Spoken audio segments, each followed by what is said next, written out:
I Yeah. always say it's like the red light when you're in the studio. It's like, okay, go. It's like, no, shit, now I can't play. Yeah. Oh no, frozen. We're both Mm. frozen. Yeah. Yeah. Yeah. All right, John, thank you so much for coming on and doing this. You're welcome. My pleasure. Like I said, I've been doing this for about a year now, Hmm. and your name just kept cropping up. Well, that's really Cropping up. that's flattering.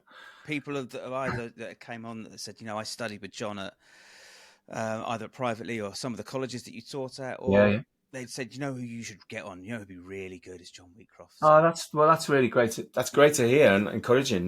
Hopefully I'm Yeah. doing So something like that. how's life? It's really busy, if I'm being honest, but in a good way.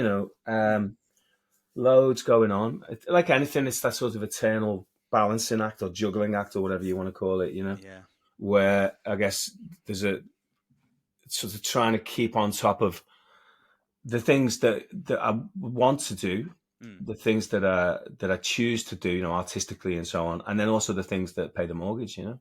So Yeah. I mean, that's the kind of that seems to be the ongoing thing. It's balancing, and there's great things to find in all of that, but it's trying to keep on top of it. So that there's an artistic outlet, there's a sort of creative outlet, but then there's also there's things that you can do in terms of sort of furthering your career, and then also, let's be honest, we've got to earn a living as well, So yeah, keeping on top of stuff, So yeah. What have you got going on at the moment? What's in the pipeline at the moment?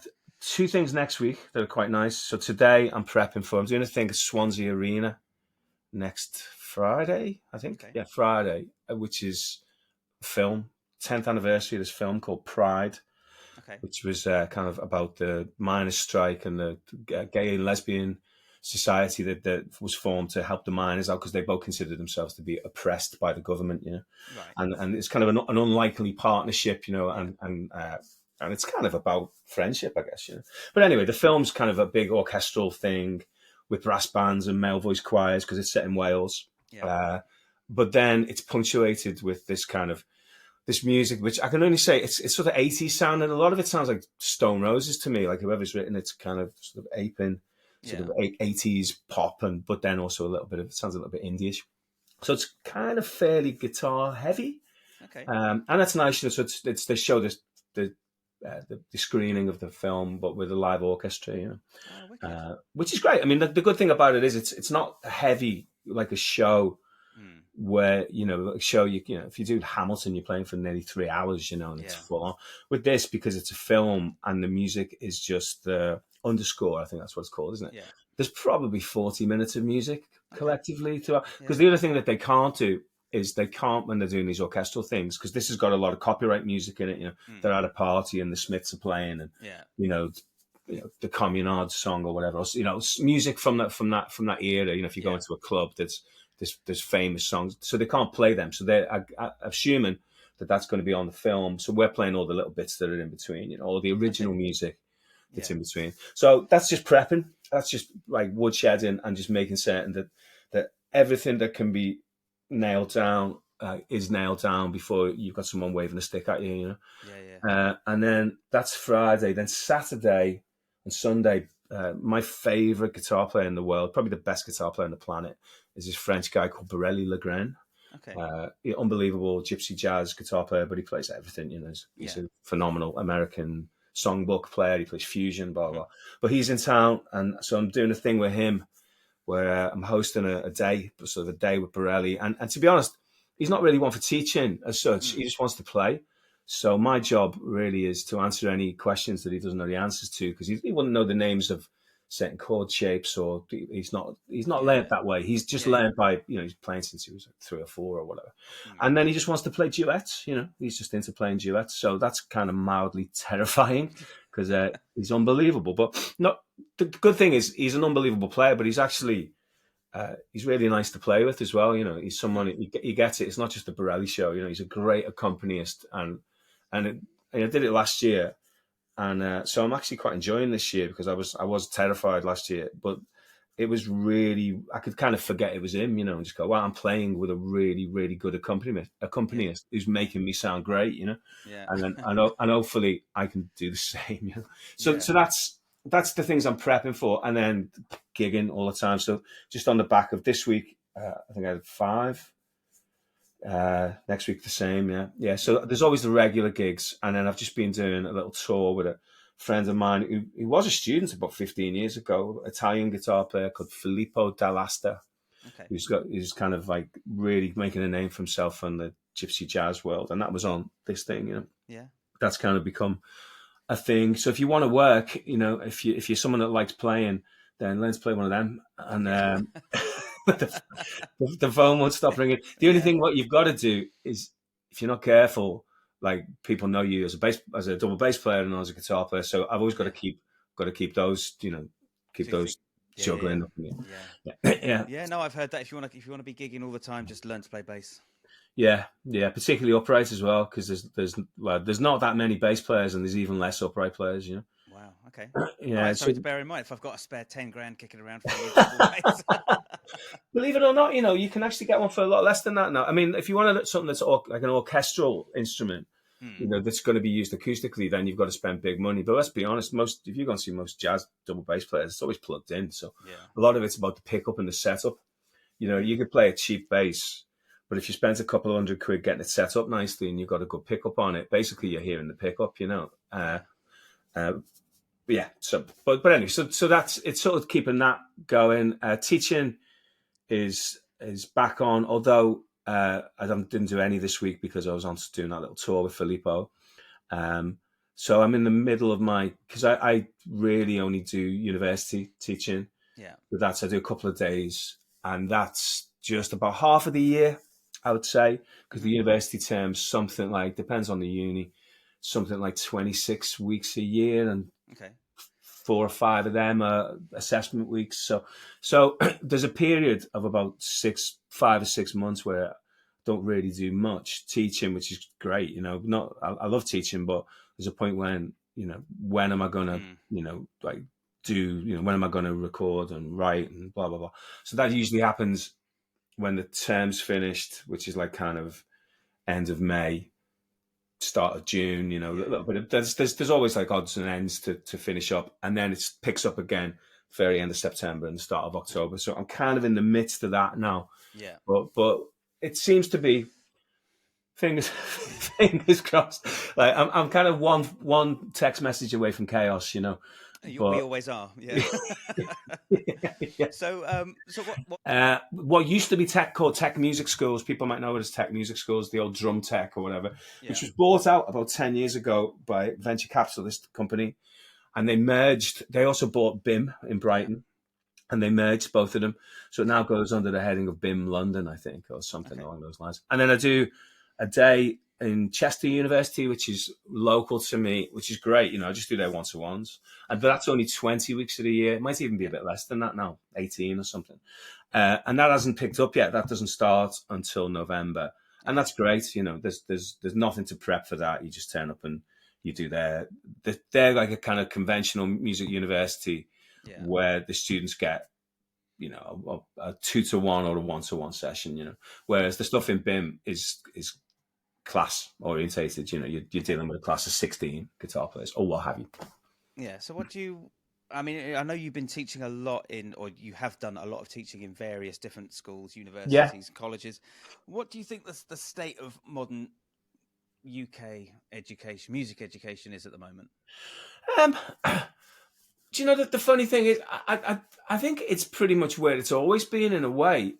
It's got bigger. I mean, the thing is, it's got bigger in terms of there's more what we might call university courses now, which probably would have been, when I left school or whatever, I went to music college and it wasn't a university. It was just something like I suppose you'd say, it was a music college. That's what it was,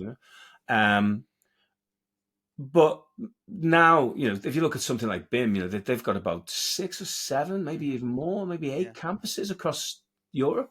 Yeah. So it's become big business, and the nature of that is that there's more students.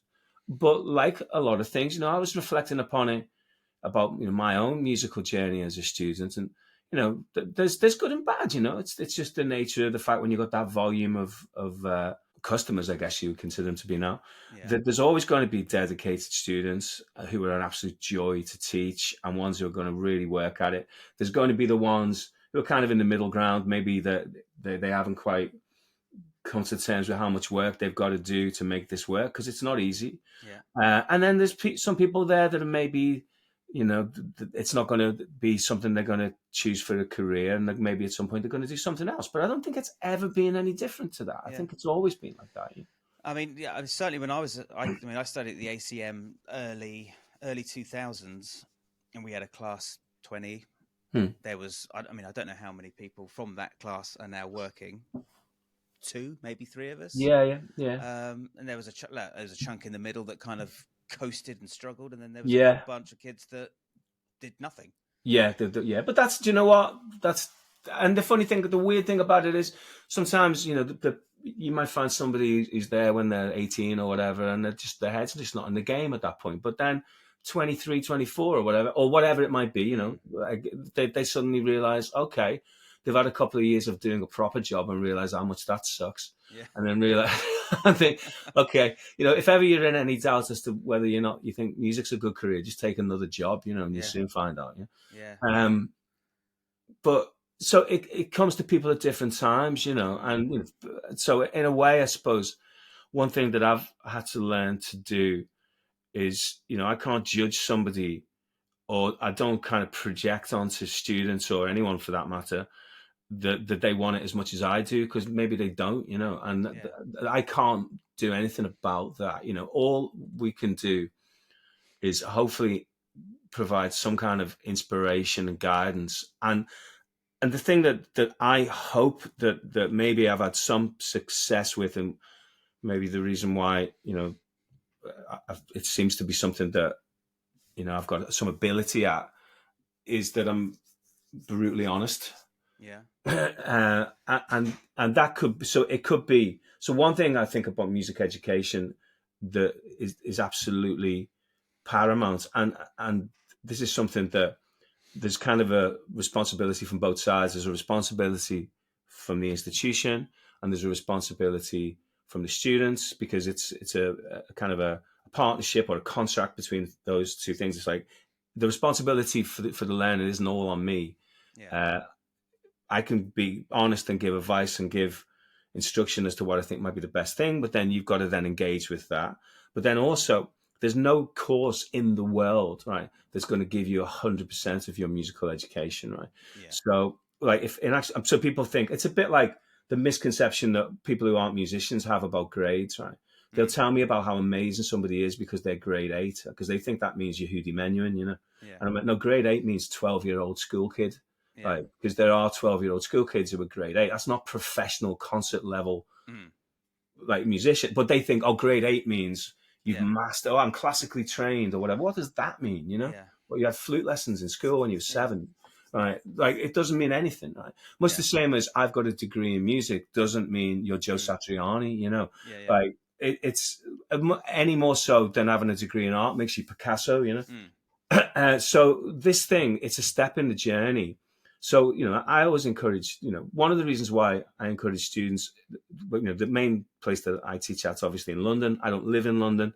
Why do I teach in London? Because it's London. Yeah. Because there's a ton of stuff going on that they should be aware of and should be plugged in. And when I was a music student, right, when I was studying, I learned more on gigs. Yeah. And from all the stuff that I did with the people that maybe I was in the classroom with. And in fact, so for argument's sake, I played last night and I'm playing tonight with 2 guys I was in music college with in about 1988. Right. So that's flipping, Let's not think about it. Yeah, 30 something, 36 or whatever. Yeah. Over 30 years ago, right? So I've got contacts and there's supporting kind of threads in my career based upon stuff that I did, not in any kind of classroom, but by hooking up with people in music college when I was there, just because, there's the tutors have got a gig on a Sunday night. Let's go, let's hang, let's sit in, all of that kind of stuff.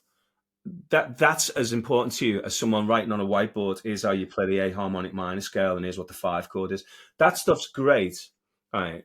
But it's only a part of it. It's like that thing, what's his name? Bob Moses put a brilliant, absolutely brilliant instructional video on my music masterclasses. Bob's a drummer, if anyone doesn't know. Okay. He's the drummer on Bright Side's Life. the Pat Metheny record with Jacko, the first kind of major Pat Metheny album. And I think he'd done a few independent things before. But he's got this thing he's called, like, I think he calls it living music. He goes, studying music might help you, but living music will help you even more, kind of like playing 6/8 in the shower, or his windscreen wipers are going like this, and he's kind of like inventing rhythms to, like, all that kind of stuff, right?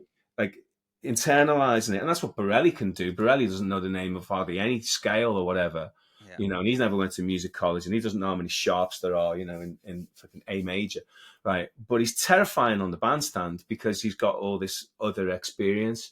Now, it's not mutually, it's not like do this and instead of that. It's like you can do all of those things.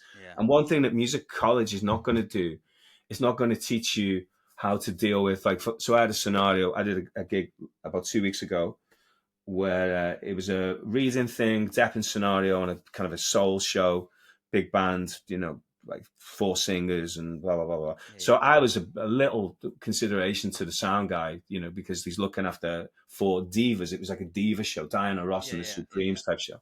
So the fact the guitar player can't hear himself in his ears, that's my problem.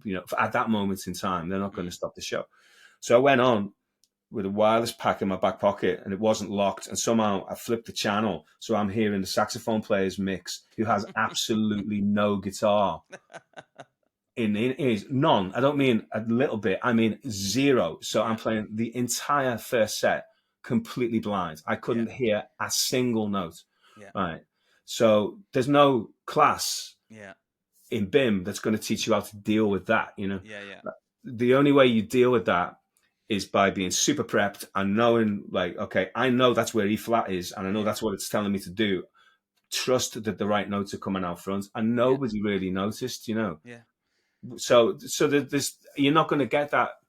How are you going to deal with it when the drummer comes in, like to the bridge section in the wrong place, or whatever, or you're on a gig and half the band haven't turned up and you're on in 2 minutes, like there's all of that kind of stuff. The life stuff. What are you going to do when you've got booked to do something on Friday night and then you realize you're double booked, and then you've got to find a way to not let people down? And so, like, the sort of those skills, which are just as important as knowing how many flats there are in a key or knowing how to harmonize a scale, right? They're picked up from being in the real world. So I often say to my students in university, I'll say, right, okay, this is probably not even half of what you're going to get over the next 3 years. The stuff that you're really going to learn, is hopefully a combination of this mixed in with all the other stuff. If you just turn up 10 o'clock for your lesson and at 2 o'clock you're on Fulham Broadway tube station going home, and you just do that for 3 years, then you're doomed. And I had a gig when the sax player was running late, and I had all my gear, and I think I had the PA as well, and I had to get to the venue, and he's like, I'm late, I've missed the train, or the train's late, and I was like, okay, fuck, all right, that now means I'm going to be late. That means that everything's going to say. So this is what we'll do. You just get the train. You just keep getting the train as close as you can to Reading, and someone will get you when you get there. Because I've got to go now. He just messaged me back, said, "All right, forget it. I won't do the gig." Yeah, great. I'm like, what? He said, "No, you can't do that." He's like, "Yeah." I was like, "Okay, so now I've got to wait for you, and we're all going to be late." Yeah. And he was a young kid, like he was like early 20s. Like I was like, and I messaged the band leader or the agent. I was like, "You've got to stop putting kids on gigs." Yeah. Well, there's life lessons. I don't know what it is. Maybe it's just me being older and shouting at clouds. But I've offered sessions out to people under 25. They don't get back to me. No one wants. It's either they're just so busy that they just can't get back to me, or they just don't want it. Yeah, there's nothing more frustrating when you're trying to pull something together as well. Like, I mean, that's something that I've learned, is try and reply to people as fast as you can, because if you're trying to put together, a lineup for a particular thing, it's like you're waiting to say yes to, there's a chain of things that you have to put in place before you can confirm it. And if you're hanging on a reply from the bass player for 2 days or whatever, that's I hear you.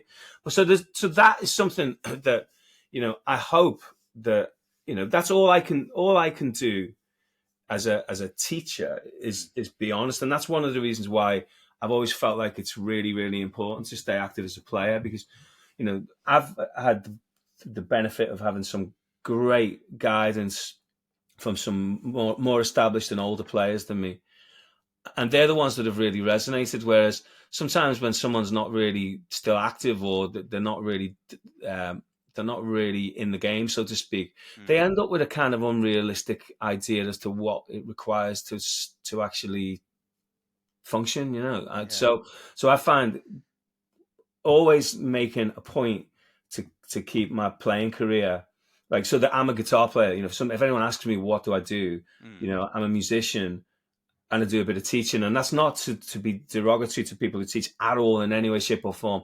And for some people, that might be their vocation. It's like, I really, really want to do this.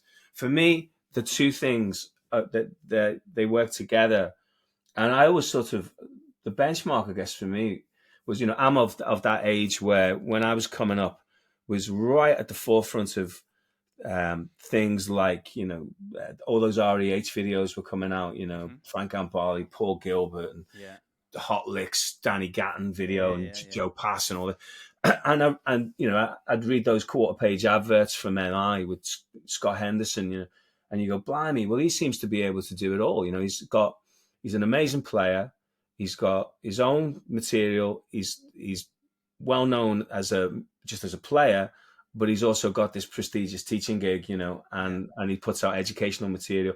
And it's not that thing of, you know, anyone who says, you know, those who do and those who don't teach, well, you've obviously not, like, looked at Pat Metheny then, have you? Or you know, Frank Gambale can play. Yeah. You know? Yeah. And I'm pretty clear that Paul Gilbert knows his way around the guitar, you know, and he's a great teacher, you know. So they were kind of inspirations, I guess. And then from there, you know, sort of players that I'd reach out to, but I've never, you know, didn't have any personal involvement with them. And then I was fortunate enough to have to be sort of mentored, I guess, by some of the UK guys. You know, Sean Baxter had a monumental impact on my life. I mean, part of the reason why I work in London now is down to him, and part of the reason why people know me from Guitar Techniques magazine is down to him. Yeah. He was the invitation to Jason. It was like, you know, and a lot of those things, I'm aware what they are. It's like, he got asked to do something. He's like, I don't want to do it, but I know someone that will do it, and they'll do a great job. And in you go, you know. But that's that opportunity. Like, if you wind that back, so when that opportunity was offered to Sean, and he said no, how many people are in his network that he could have said, yeah, do it? It's amazing, yeah. And he picked you. Yeah, it's great, and I've got a lot to thank him for, you know, on many levels, you know. Just like, but the main thing I'd say with Sean is not something that he ever actually actively did. Right, so I'm sure he does know this, but you know, it's not an explicit thing where he said do this or do that. He didn't need to do that. He didn't need to do it. Right?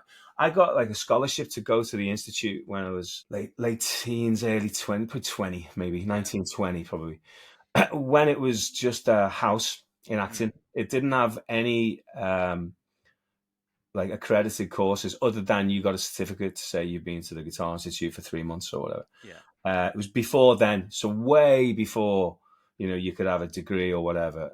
They weren't even doing 1 year diploma courses, nothing like that. It was just a house, literally a house, and they taught drums upstairs and whatever. Francis Serio was teaching drums. Paul Elliott was in there, and they sent me on this thing for 10 weeks. I go to London for a day and a half every week.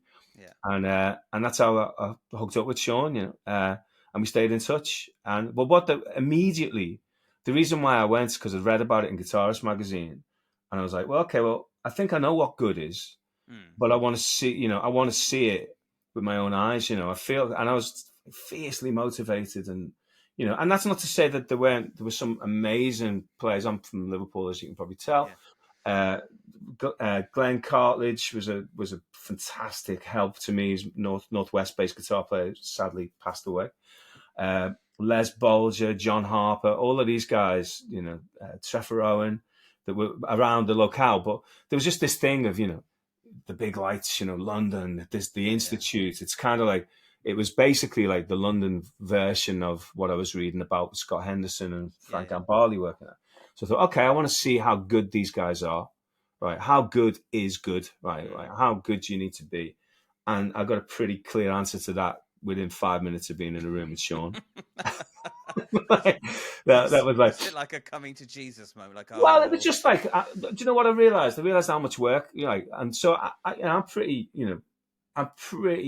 organized, and I'm pretty, what would be the words, sort of dedicated to this stuff, but I think that was part of it. It's like, Michael Brecker studying with Gary Campbell or whatever, they were mates, but he basically looked at what Gary was doing, or Jerry Bergonzi or something, and goes, wow, okay, that's the attention to detail you've put in. Yeah. Right. Okay. Well, if I want to get anywhere near that, right, then I got to do the same, and that's basically it. There wasn't a lot of, well, this is what you need to do. It was kind of like, I can figure that out just by hearing you play, right. Yeah. I've got very specific things that I need to work on, but I can see not even necessarily that I want to do the same things. It's like, I can see how much effort and attention to detail. Like, there's no corner, there's no corners being cut. There's no, right. It's fastidious attention, meticulous attention to detail. And he doesn't play the way he plays by accident. That's right. He's the product of, like, he's fiercely intelligent and fiercely kind of driven for a very particular thing. I mean, the one thing I will say about Sean's playing is, if you ask him to, you say, I want to learn chord melody like Joe Pass or whatever, he'll say, go and ask someone else, right? Because that's not, and I don't mean that in any way dismissively, that's just what he's like. He's like, I'm interested in single note lines like a saxophone player or whatever, with an overdriven rock tone, and that's it. I'm not, he's like almost like laser like focus, which I'm not like that, I guess, in one respect. That's where we differ. But the thing I did get from him, which was probably the most important thing, was that how much work this is going to take. It's a bit like, I don't know if you've ever seen it. There's that John Scofield video where it's got on improvisation. You can find it online, but he's doing a masterclass too. I don't know where he is, Berkeley or somewhere.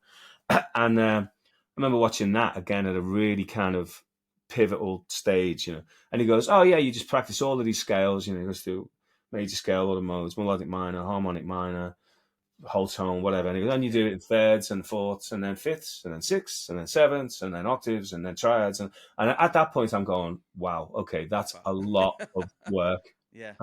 There's an awful lot of work there, which could be scary, but then you just think, okay, one step at a time. No, I still do. I still have lessons with Martin Goulding. Oh, Martin's amazing, yeah. And I sort of hooked up with him just before sort of the pandemic. And I said, I've hit a ceiling with my alternate picking. I just can't alternate pick. Well, he's the man for that. And so I went over to his house, and he sat me down and said, we're just going to do some left-hand stuff, because I think most of the work's going to be done with your left hand. And so he just started running me through these little exercises. And I was like, right, I can do that. And he's like, no. It was so weird. He said, he put the click on. He said, right, run it through once. Okay, do it again. 4 beats in between, 4 beats on, 4 beats off, 4 beats on, and just keep doing that. Yeah. So I'm running through it, and it's about 10, 15 minutes has gone by. I'm like, haven't shifted position, haven't changed notes. And I'm like, is this it? And he went, once you get it right, then we'll move on. And he's like, right, the 16th of the third beat is off. It's not as loud as it. I'm like, fucking hell, how'd you hear that? He went, slow the click down, do it again. Yeah, okay. 10 minutes later, okay, bump it up 20 BPM.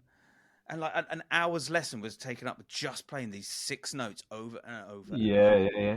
And they came back the next week, exactly the same thing. Wow, okay. And it went on for about a month. So it's like he's coaching. It's like you got a PT session or something like that. He said your third finger's just weak as fuck. We just need to work on getting your third finger. And it's the same with everybody. Everybody's third finger's weak as shit. Yeah.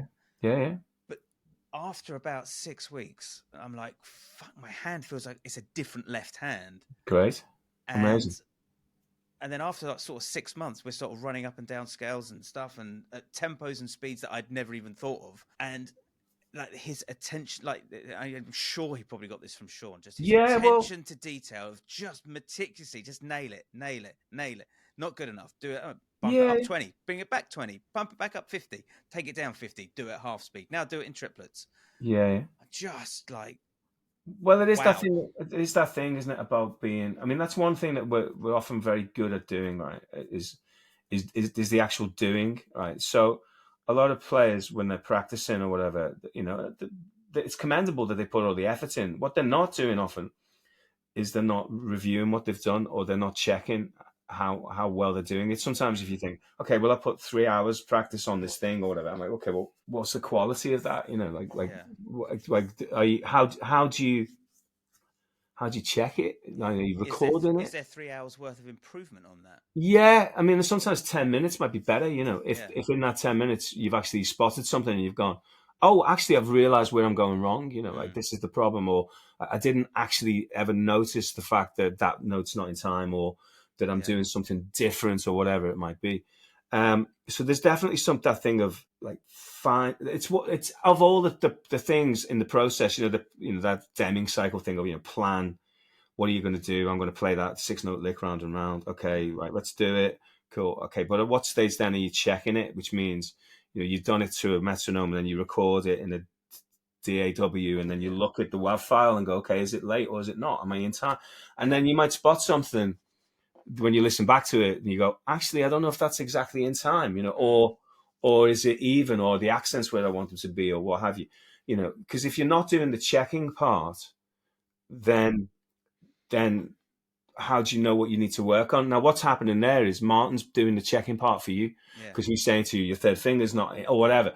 Like, what I would encourage people to do, as well as, obviously that's Martin's job there, is to do that yourself, is to make yourself accountable, and that's things like recording. You don't have to record everything, but you record, at least when you think you're getting it, it's like, okay, I feel like I'm getting it. And that might be the end of a practice session. Just hit record on your phone and go, okay, this is how I sound.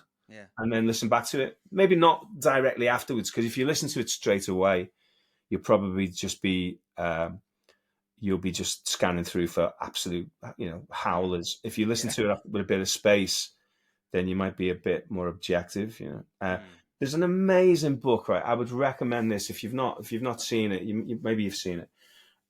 There's a sports scientist called Dave Alred, and he teaches like elite level athletes. Right, so he taught Johnny Wilkinson, or coached Johnny Wilkinson, when England were winning all these rugby.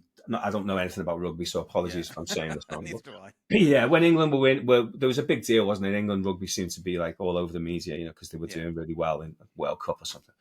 And he's taught numerous elite golfers, and he teaches, teams in various different sports. And he wrote a book called The Pressure Principle, and it's absolutely inspired. It's the best book about peak performance, or just getting better, right? Just getting better. It doesn't necessarily have to do with peak performance, other than somebody's peak performance, you know what I mean? Like somebody operating at the top of their game, wherever that is. That could be someone playing in a Pink Floyd cover band playing in a pub, or it could be Ed Sheeran about to go and play Glastonbury, or whatever. It could be at any level. The sort of the psychology of how you approach that, and maybe how you approach preparation for that, is crucial. And he's got some absolutely killer tips, I'll get straight on that. Yeah. Well, the other thing is, if you're not one for reading, right, then there's a bunch. He's on a bunch of podcasts as well. Yeah. So if you bang his name into his podcasts, he's good podcast fodder. A lot of people who do these sort of motivational sports type things will have him on, But yeah, he's got some really, really good principles. I mean, I'll just share one with you, right? Please, like, this is the one that, in fact, I'm doing this today. So I've been preparing for this show. So one thing that I do is I create a snags list, right? Because I think there's about 40 minutes of music, probably. Yeah, there's about 40 minutes of music where the guitar's doing stuff. There's probably about another 15 or 20 where I'm not doing anything. Although I do still need to be awake because it segues into music and there's no click. So, right. So that's a lesson that you learn sometimes. Even though you might have silence, you need to know when you're coming in. It's like the old joke about the triangle player. It's not as easy as you might think. So rather than taking each piece and going, I'm going to practice each piece probably there's 25 cues. I'm going to put like 20 minutes on each or whatever. And then at the end of the 20 minutes, you can play all the difficult parts. Yeah. That's how well you play after 20 minutes of practice. Right? You don't get 20 minutes of practice before each cue. Yeah. In the show, it's like, can you play it now? Yeah. 2, 3, 4, go. Right. Yeah. So he uses the analogy where he had Johnny Wilkinson practicing tries from a really difficult angle. Right. And he say he did 15. He missed the first 3 or 4, and then he put the remaining 11 up to 12 through the sticks, absolutely perfect. And he's like high-fiving himself, going, brilliant, I just got like 10 or 11 on the bounce. Yeah, but you missed the first 3 or 4, to get his eye in or whatever. So we said, we can't have that, because in an actual real-life scenario, you don't get the warm-up shot first. No. You don't get a warm-up penalty, because if you did, they're all going in. Yeah. If anyone got a warm-up penalty first in any kind of, professional level football game, they're going to score. They're not going to miss it. Right?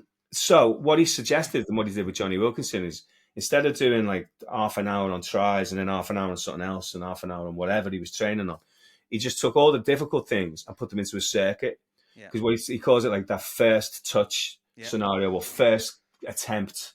Mm-hmm. That's what you've got to try to do when you're practicing. You want to mimic that. This is what it feels like when you get one shot at it. Yeah. So what he does is he takes, say he was going to work on 5 things in a training session. Instead of them being separate, they're in a circuit and you only get one go. Right, okay. So you have one go at that. Okay, now we're doing something else. Yeah. Then we're doing something else. Then we're doing something else. And then something else. And then by the time you come back to it again, it's like the first shot. Yeah. So I do that with my own practice. I can look at the whole first half of the show, right, and practice it in about 6 minutes. Okay. Right. Because of the 25 minutes I'm playing, say, in that first half, there's probably only about a minute of that that's hard. Yeah. The rest of it's just patting myself on the back, Yeah. Yeah. Right. So what I do is I make a circuit of all the hard bits. I go, right, that's tricky. I keep messing up on that. So I only get one go. It's like, it's a bit like, if I can't pick up the guitar and just do it, I can't do it. If it takes me half an hour's practice and then at the end of the half an hour I can do it, like, then I'm kidding myself because it took me half an hour to get there, And then on a gig, you just go, bosh, one shot, it's gone. I do that a lot with my students. I say to them, look, if you fuck up, do not go back and retrace it. Push through to the next bar because it's gone. If you're playing with, it's fine if it's me and you screw up and you go back to the G chord. But if you're doing it, if we're playing together and you screw up the G chord, I'm not waiting for you. You've got to catch up. Yeah, you've got to keep going. And I remember I had because my sight reading is terrible, but I had some sight reading lessons with Pete Callard. And Pete's the master. He said the same thing. He said, if you fuck up, you can't go back. You just push through. Yeah, get used, even if you don't play for 4 bars and you're following it, and then pick it back up, got it, and then because that is what it happens in real life. You fuck up. Yeah, absolutely. You can't go back. No one's waiting for you. You've got to move on. Absolutely. And it's not a question of if, it's when, isn't it? Like, it's going to happen. And sometimes the mark of like being professional is what you do when that happens, Yeah. Like, and I've played with some, amazing, incredible musicians, the best in the world, and they make mistakes, Yeah. But the difference is, like, what you do after that, I guess. But yeah, I couldn't recommend Dave Allred's book enough. He's got some absolutely, like, it just rang like a bell, and I was reading it going, all right, there's another thing I'm going to nick off you. Yeah. That sounds like coming with me. That's loads of things like that, and, so that, that is, has made an impact on my teaching style, like the use of certain language. Like, he's got this other thing as well, which I found really, really helpful.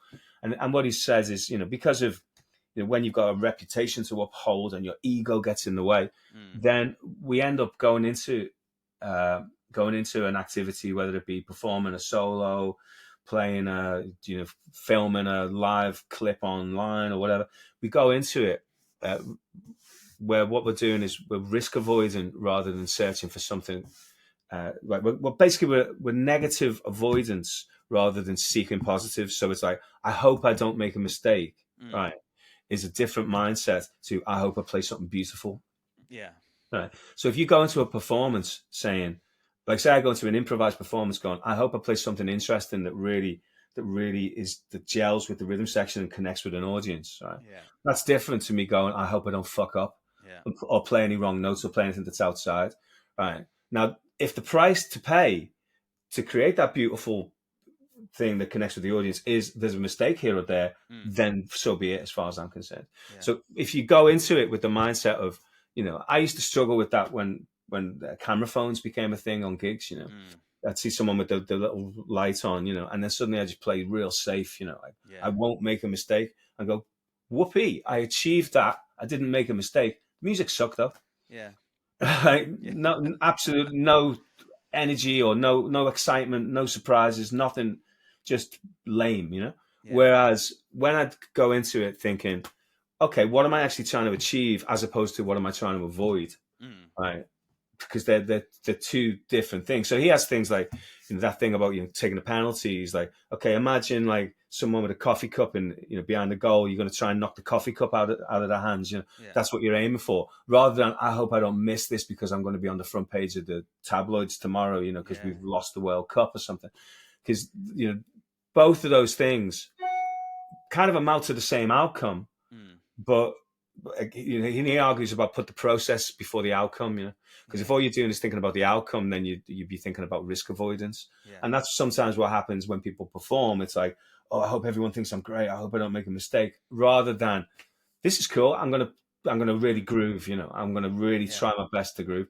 I find if I go in with that mindset, I play way better. Yeah. So. I mean, that resonates massively with me because, like I said, I'm not the greatest reader, and I started taking loads of reading gigs this year. Great. And like I said, just before we came on, I did a week of Charlie and the Chocolate Factory. Brilliant. And it's an interesting pad. It's not particularly guitar heavy at all. There's a couple of little moments, but I kind of get in this frame of mind, like it's a reading gig. I have to play what's on the pad. I have to play the dots. I've got to follow it meticulously. Yeah. And somebody said to me, just before the very first show that I did way back in the spring, they said, look, all you're doing is playing music, and you know how to play music. Listen. When you're playing, just listen and think, like, if you get lost, like, just treat it like it's a jam. Can you find your way back in? 100%. Or can you put something in that fits and everybody is kind of happy with? Yeah. And it's like, fuck, because I had these two different mindsets when playing. Like if I'm on a pop gig or a function or something, I play this way. But if I'm in a pit with an orchestra and an MD, I have to play this way. And I have to play this on the pad. They don't want that. They want you to play music. It's like, no, you're playing music. Both of them, you're just playing music. Yeah. And it's just a different way to get the music in. I mean, the only thing, I just see the pads as being a way that I don't necessarily have to memorize 2 hours of music or whatever. That I'm, it's almost like kind of an external brain, like that's it. It's like having the music on a USB chip. I don't need to have it in there. Right. But all those things, though, I've got to be honest, the secret to that for me anyway is, I don't consider myself to be an exceptional reader. My missus is a classical flautist, and all their mates are, way better readers than any guitar player, I would say.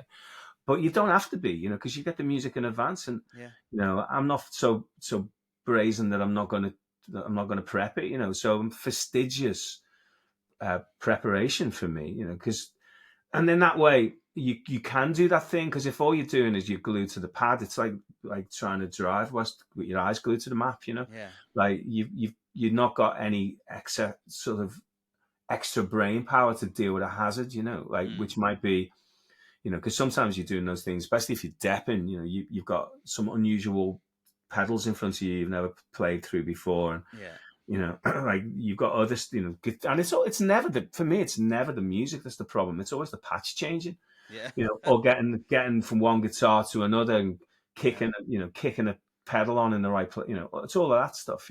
So the more secure I can be with the notes beforehand, the better. And the more I'm actually going to enjoy it. Whereas sort of terrified, with my nose stuck to the pad, that's not an enjoyable experience. No, it's not. But no, once I kind of got over that hump, and I've spoken to a lot of people that do sort of Broadway and West Ends, and they said, the same thing. Said the pad is just a skeleton or a framework. Treat it like that. And and very rarely are you going to be in an actual, like quote unquote sight reading scenario. The only time that's going to happen would be if someone's ill and you've got to go in and do it with absolutely zero notice. Usually you've done a couple of sit-ins, and And I mean, and even then, if you are first call and you're in the rehearsal first day, they're worrying about other things. They're messing around with flipping the cast and trying to get cues on stage. So you've got time to look over stuff, Just if you're not the best sight reader, I mean, I think to a certain extent, people have got this misconception as to what that is, because there's a difference between reading music and sight reading music. They're two different things. Yeah. They are two different things, for the most part, but especially now that everything's PDF, there was a point, and very rarely I deal with some old school acts who are still, paper based, these guys who work on cruise ships who won't let the music out of the site, because it's cost them a fortune and they don't want the trumpet player leaving with the music in his case or whatever. So they won't send you it in advance. But for the most part now it's all on iPads, Yeah.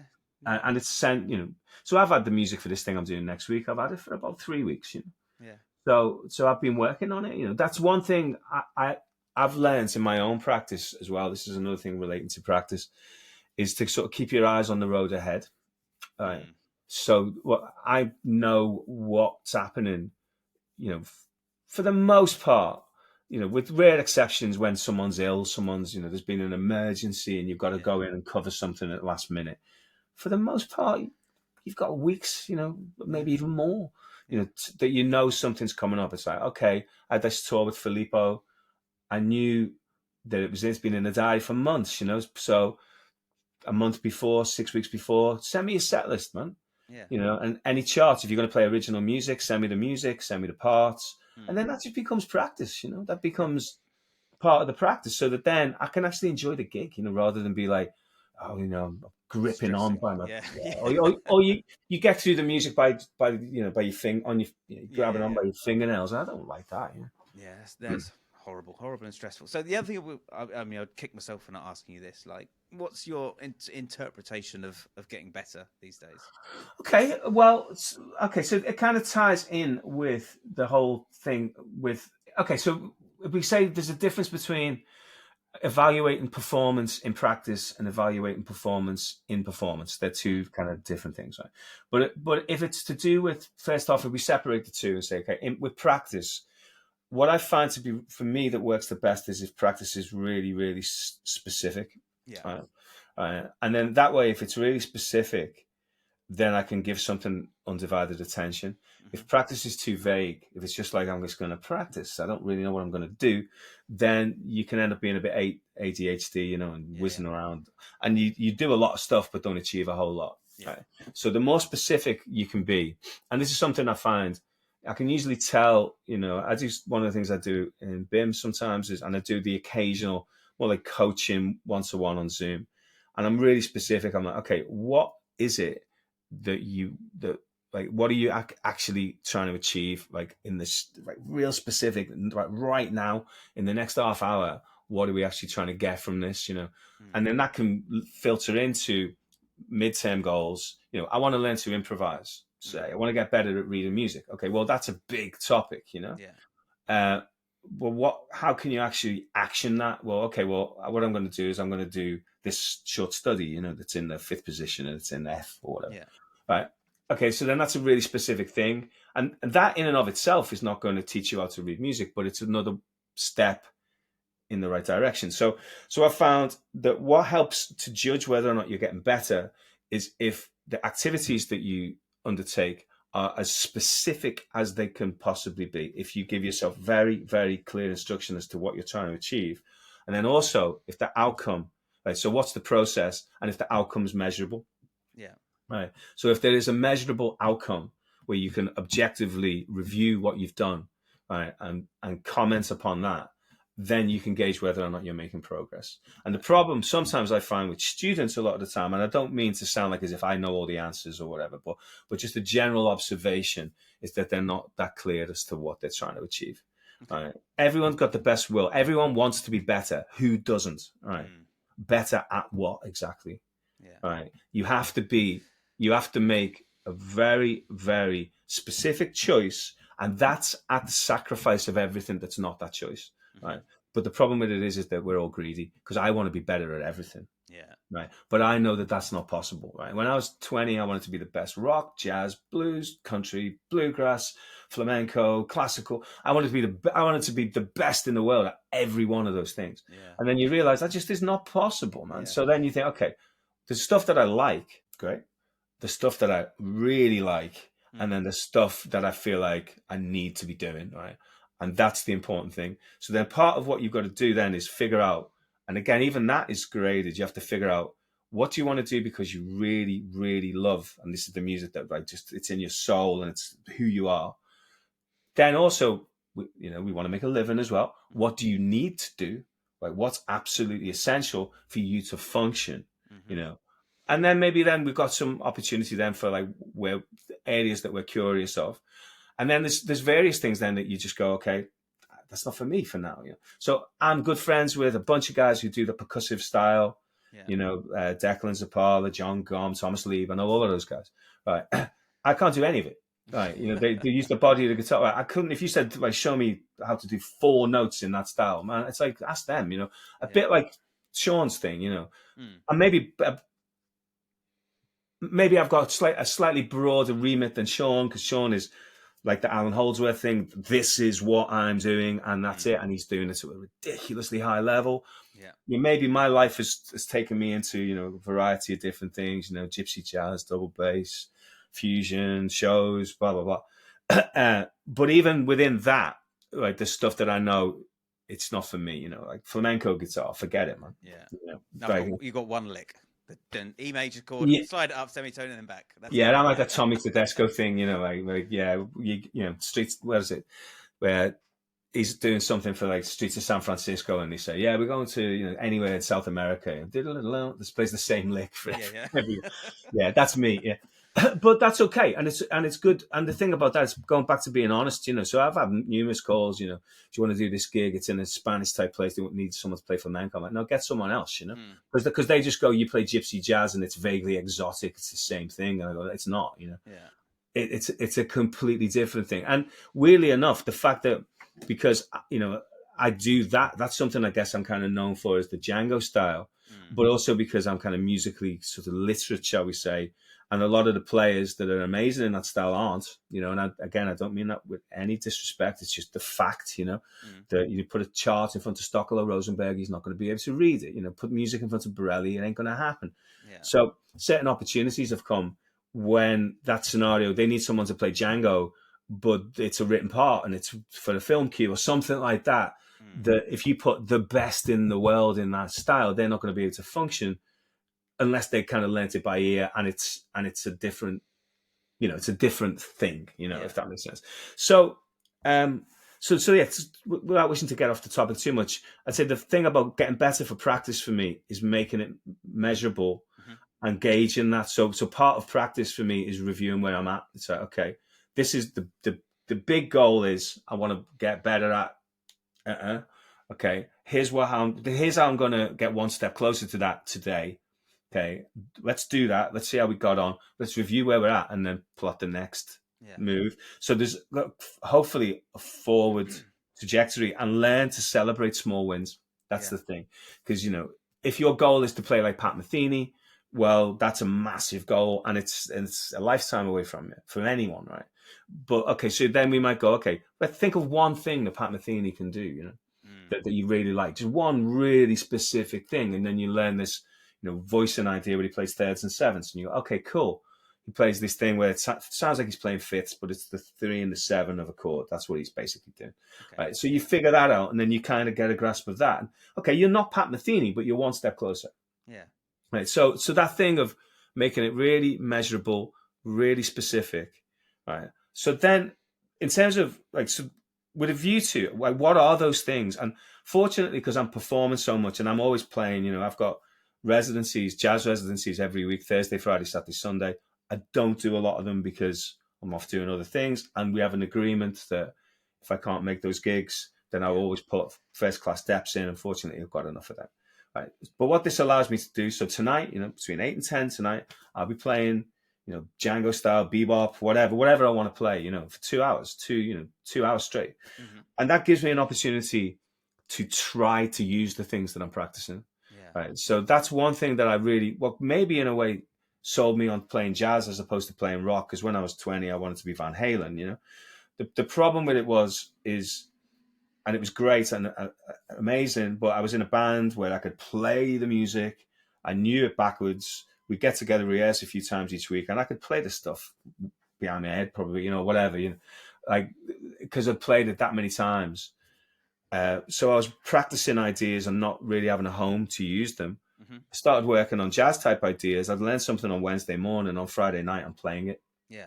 Or trying it at least. Yeah, right? At least trying to get it into the act. So the beauty of playing any form of improvised music, I guess, is that the things that you're working on, it's fairly clear if you have an avenue to actually use them. Yeah. Like where I struggled with practice was during lockdown when there was no gigs, because I realized at that point how much of my practice, in fact, almost all of my practice, was based around stuff that I'm actually going to use, rather than, just practice it for the sake of it. I mean, that to me, I get it.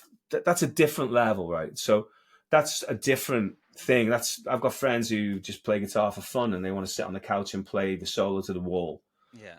And if they can play Comfortably Numb to a backing track, they're happy, but they're not professional players, Yeah. I want to be able to play, to express myself in interesting and different ways every time I play.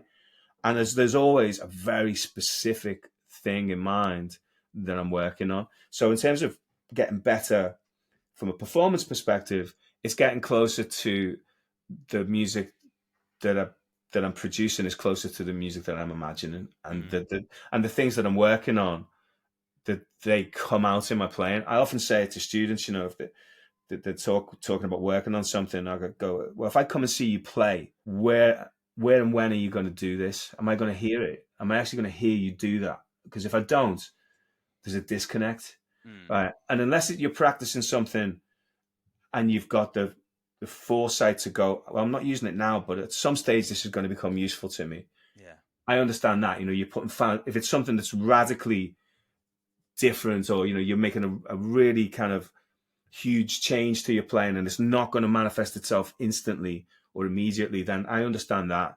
But for the most part, we want to try to at least have some way of using the things that we're working on in a practical situation, or else it's demotivating when you play. But if you can actually, if you have evidence that what you're doing when you practice actually works, then you're much more likely to come back and do it again, I think. Yeah, I mean, I think that's really important. I mean, the idea, like you said, the ADHD of just kind of a bit of this, bit of that. My banjo rolls are really shit, so I'm going to do that. But when do they come into your playing? When do they roll in? Something I started doing a couple of years ago, right? I started saying, like, so I've kind of got a very, very clear idea with practice, right? In terms of there's usually 4 things that I want to touch every day, right?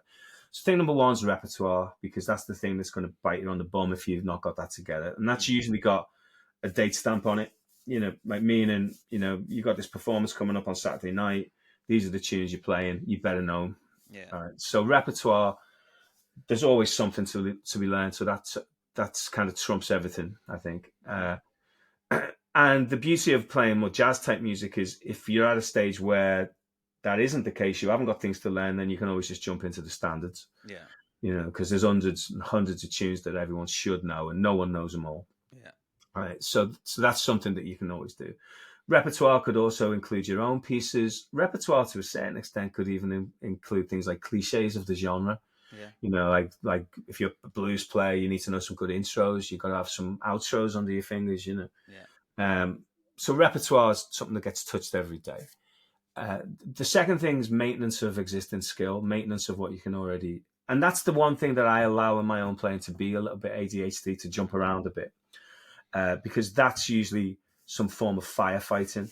I'll try something on a gig or maybe in a lesson or just in general practice, and it just doesn't work.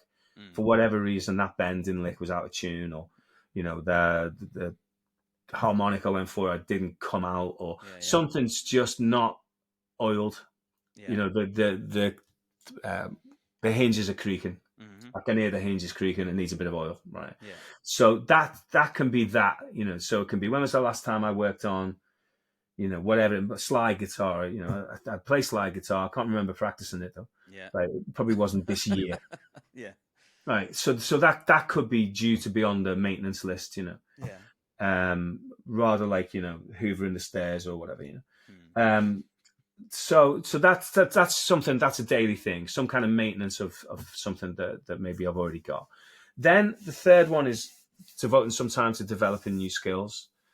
And that's the exact opposite of that. That's something that I've usually got 2 or 3 things that are on the go, and I'll visit them daily or every couple of days. And progress is really slow, but so long as there's progress, that's cool.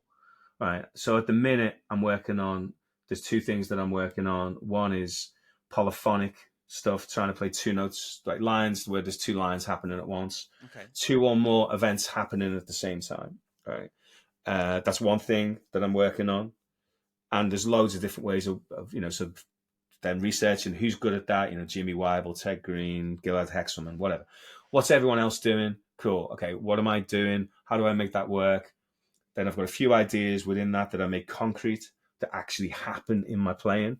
So if you come and see me play, you're going to see me do that. Yeah. Maybe not with the level of fluency that I ultimately would like to attain, but at least it's there. Right? Yeah. It's going to be present, right? Whereas maybe 2 years ago, it wouldn't have been because I hadn't put all the work in what I've done for maybe the last 6 months, say. Okay. The other thing I'm working on is various different pentatonic relationships, kind of like a continuation of Steve Kahn's book, that pentatonic concepts, which is brilliant. But I like to think that I've kind of, with the benefit of having that as a resource, I've kind of pushed it a little bit further and I've sort of personalized those things where I've got loads of different interesting 2/5 and 1/6-2/5 and functional harmony ways of superimposing pentatonics in weird and wonderful places. Right? Yeah. And that's something that I'm going to be on that probably for the next 3 or 4 months. Right. And progress is slow, but it's progress. Yeah. Right. And the way that I judge that is, okay, am I making progress in practice, in the practice room? Tick. Right. Okay. Is it coming out in my playing? Tick again. Right. And if it ain't, then something's bust. Something needs fixing. Yeah. Yeah. So that's how I try to see it. And some of that is based upon is at what stage do you review? So things like voice notes, I'm constantly making voice notes. I realized this. Have you ever been on Wayne Krantz's website? Have you seen the lessons he's got on his website? No. He's did these 3 lessons. They're probably years old now, where one was on rhythm, one was on harmony, one was on melody, essentially. And what was clear is, say the lesson's 60 minutes, right? It's basically him practicing and talking about his practice. Of the 60 minutes, he's probably talking for 20, he's probably playing for 20, and he's probably listening back for 15, and then a bit of mop-up time. Yeah. So I reckon his practice time is probably about 30 or 40% listening back to himself. Okay. He's got a tape recorder, and it's a tape, like, you can hear it going, an actual old Sony cassette recorder. Yeah. And he plays along with the click, right, whatever he's playing, and then he goes, okay, let me listen to it. Okay, I'm rushing or whatever. Or, okay, that's not, I'm drifting from the idea. What I want it to be, what my intention is, and what it actually is, they're not aligning. So now I need to fix it. Let's do it again. Right. And I thought, wow, I don't do anywhere near that level of forensic listening. Is what I took from that. So I'm not quite to Wayne Krantz's level of obsession, but I'm not far off it. Yeah. I mean, I think recording and reviewing is really important. It's something that I don't do nearly enough. Nobody does, right? Other than Wayne. Yeah. Wayne's the only one. Yeah, and he sounds pretty good. It seems to work for him, yeah. Yeah. So, I mean, all of these talks that I do with people, I try and take so much from it. Yeah, just start recording yourself. Yeah, like Mike Altram's got an interesting take on it. I like Mike's great. He's a brilliant player. I love him. He's a good friend as well. He's got this thing. He's just a cycle of 3. Do music. Yeah. Like the first thing, do music, whatever that might be. You play along with a backing track, play with a band, just play solo, anything, whatever you do. Okay, listen back. Right. Okay, make plans based upon what make plans. Do music again. Yeah. Listen, make plans. Yeah. Repeat. Yeah. That's it. You're going to get better. The other thing that I think that isn't ever spoken enough, and I know we're kind of just past the hour mark, is nobody's really listening. Yeah. Nobody's listening. I mean, I don't know. I'm sure. I would hope it's different, at university level. But I teach a lot of primary and secondary schools. Nobody's listening. Nobody's listening to music just for fun. Yeah, maybe. Yeah. And it's tragic, because, and I've said this multiple times. Music is essentially free, and no one's listening. Yeah. It's really sad. Like music was worth something when you get your 10 quid that you've earned from pocket money or whatever, and you run down to the local music shop, you pick out something, or you get recommended something, and that's what you had for the week or the month or whatever. And do you know what I think this is down to, right? Like, and I can kind of, I can see why this would happen, right? This is down to, like, sometimes we attribute value to scarcity or abundance, don't we? Like, so if something's very rare, 61 Fender Strat or whatever, there ain't that many of them, Selma Macaferri or whatever from the 1930s with 2 serial numbers away from Django's, right? There's a finite number of them, so they're valuable. Whereas, there's millions of them. If they're like everywhere, and they're not scarce, then they're not worthwhile. And maybe there is that thing of, when there was a situation where you had to make that choice with your pocket money, right, and you were in a record shop and you've only got enough money to buy one, then you buy that record, and that's the record of the month, whereas now you've got the whole flipping recorded history of mankind on your phone, So I understand why people can start going, well, they don't treat it with the same reverence, I'm a bit like that with guitars, I'm in a fortunate position where I've got quite a few guitars, and I have had situations where another one arrives and it just sits in a case, whereas when I had one guitar, I practically went to bed with it, it was like, sit looking at it and go, oh, this is amazing. Now I'm like, I had a scenario not long ago where I bought a pedal and then went to put it in the pedal box and realized I already had one. I didn't. And I didn't realize I'd already bought one. I'm like, oh my God, what's going on with your brain? Right. But so there is that thing, So I'm with, do you know that guy Tomo Fujita? Do you know Tomo? Yes, yeah. Yeah, like, not so but I know of him, I've become kind of online pals with Tomo. I wrote an article about him for Guitar Techniques magazine, and he reached out to me, which was really nice, because he was like, no one's ever written an article about me before, and he was, and consequently we become friends and we've shared music or whatever. But anyway, he's got this thing where he says to his students, right, okay, for the next month, you've just got to listen to 3 records. That's it. Yeah.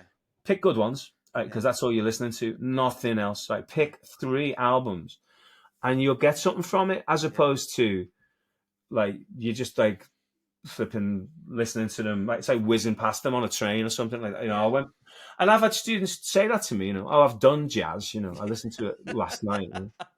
Really, like, you can't.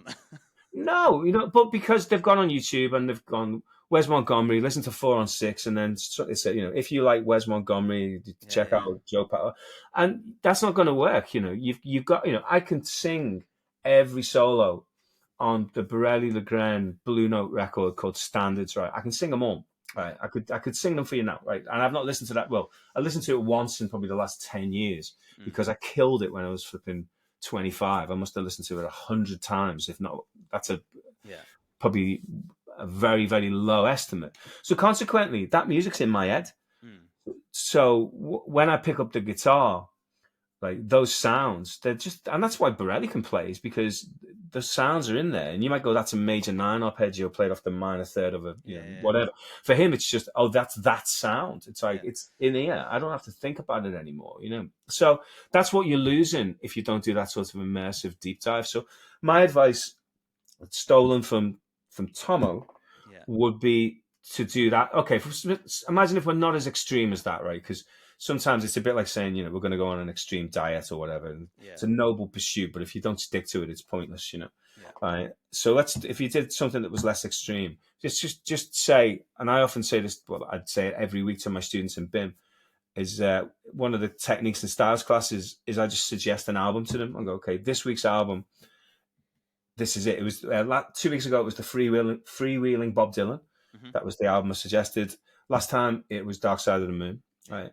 And that's it. That's why I just want you to listen to that album maybe once every couple of days, so that then next week we can have a conversation about it. Yeah. And it's hard, it is hard, because the nature of it is we want to go, oh wow, they've got the entire Yeah. every Pink Floyd records on Spotify. So then we'll do that, and then I'm into Dave Gilmour solo stuff, and then suddenly if you like Pink Floyd, and then I go, what do you think of the metric modulation between those two tracks at the end? And they go, what metric modulation? Oh, you've not heard it. Well, you missed it then, because that's the thing that again, weirdly enough, to support what you're saying about people not listening, I'd also say people don't pay enough attention, right? So in this Biréli day that I did last year, right, one of the things we would do is it was a class of about 15 people come and so we play a tune, and the way that I structured it really is I'd say, okay, why don't we do this? Because he's not really one for discussing technique or whatever, because it's not or theory, because it's not his thing. Yeah. But what he's great at, he's an amazing player. His thing is playing. So I was like, okay, let's play something. We play a tune, all right, and then at the end of it, a bit like that BB King instructional video where they play something, and then the guy interviewing him goes, "I saw you do this, right? Yeah. You did this idea. Could you talk about it a bit?" And then he's got something to talk about. So I'd said the first thing we played, after I kind of got my breath back and my heart rate came down, I was like, okay, anyone notice anything? Silence in the room, you know. I'm like, right, okay. So I noticed something that's new to your playing in the last couple of years, because I followed his playing. You're doing a lot of runs where in the middle of the run, you're doing like a classical guitar player and playing an open string so that you could then play a high position shift. You're in B flat, you're playing low, you're playing open D, and then suddenly you're right up the high end of the fretboard. Yeah.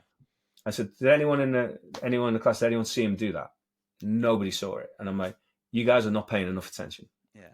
It's like, because it was there. He did 2 or 3 times. He played these runs where he play a high B string or whatever, because it was in the right key. And then suddenly that allows him to seamlessly jump up 9 frets and he's in the upper position. But it doesn't sound like a jump because the open strings facilitate it, like a classical guitar player would. And Ferrari's like, I've been working on it. Let me show you this arpeggio with an open string. I'm like, nobody in the room saw it.